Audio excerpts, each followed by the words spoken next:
Bueno, vamos a hablar de técnicas proyectivas y no proyectivas. Las pruebas proyectivas presentan un material que el individuo no le da una advertencia previa sobre la intención del examinador al aplicar este test. Vamos a comenzar con el test del HTP, que es un test proyectivo, que sus siglas en inglés significan Home Tree Person, en español casa, árbol y persona. Este test es un test no verbal. Este test es creativo y muy poco estructurado. Los materiales para aplicar este test es hojas A4 de color blanco, un lápiz, un borrador. También aplicaremos, dependiendo del caso, pinturas de color. También se va a aplicar en el orden de la casa, el árbol y la persona. Entonces, las características esenciales de este test y sus propósitos, aplicaciones clínicas, interrogatorio posterior, luego de su dibujo como tal, habilidades de crítica, de nuestra parte, como examinadores o como psicólogos clínicos, los rasgos generales del dibujo. Todos estos rasgos, como el grosor de las líneas, la perspectiva del dibujo, los rayones, los borrados.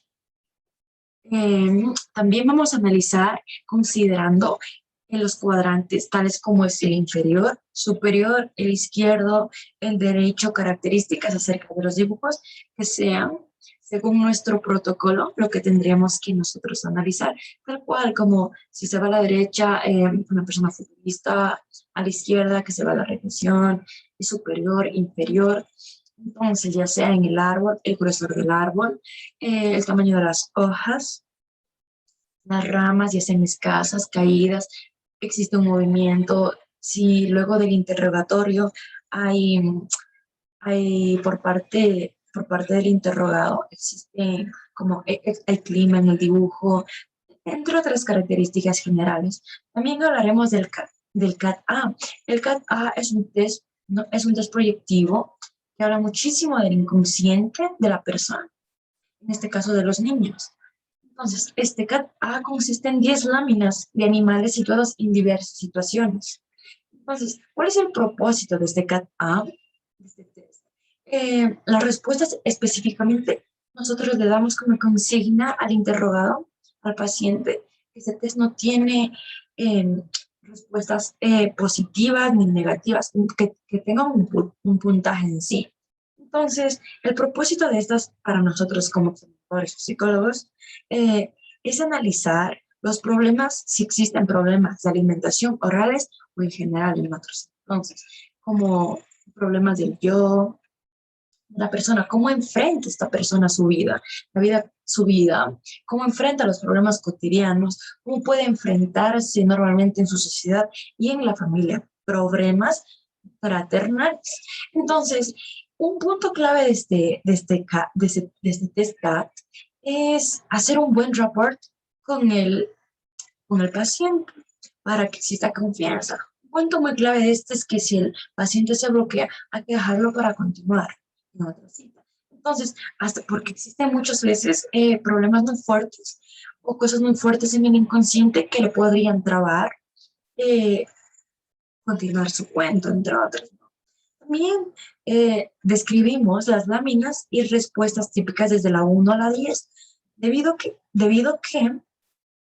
para formular un diagnóstico, una conclusión, nosotros vamos a analizar las 10 variables de Bellak. Y para el resumen y para la conclusión final, vamos a analizar nuestro protocolo de análisis del CAT, que igual son 10. El sumario estará integrado, como se dijo anteriormente, por 10 elementos de análisis. También vemos el test SACS. El test SACS puede calificarse ya sea de forma cualitativa y de forma cuantitativa. De forma cualitativa, debido a que el examinador o psicólogo clínico, ya dependiendo quién examine, tiene que tener una buena subjetividad, un buen ojo clínico, entre otras formas también, porque va a depender muchísimo del examinador para la calificación. ¿Y por qué hablamos de forma cuantitativa? Porque vamos a analizar nuestra tabla de puntaje al final para ver cómo se encuentra el sujeto. Entonces, este test es para niños, adolescentes, no importa el sexo, realmente, como se dijo, ¿no? Entonces, este test al final, para dar un resultado, vamos a utilizar la cuantificación en base a la hoja de corrección del test, el cual agrupados ya depende de la agrupación de los ítems y de cada área. También tenemos el test de la familia. Este es un test proyectivo gráfico, de igual que el primero, ¿no? El HTTP. Entonces, ese se aplica de 6 a 12 años. De la forma de aplicación recomendable es individual, pero ya va a ser dependiendo el caso, también se puede aplicar grupalmente. La interpretación de este test es en tres tipos de planos: el plano gráfico, plano formal y plano de los contenidos. Un punto muy interesante de este test a la hora que el examinado dibuja es la desvalorización de este test. La negación mediante dibujos: se suprimen dibujos de formas pequeñas, ya sean lejos o al último. O sea, todo esto va a depender. Muchos niños, adolescentes no lo dibujan. Entonces, de esto va a depender muchísimo el resultado para el diagnóstico.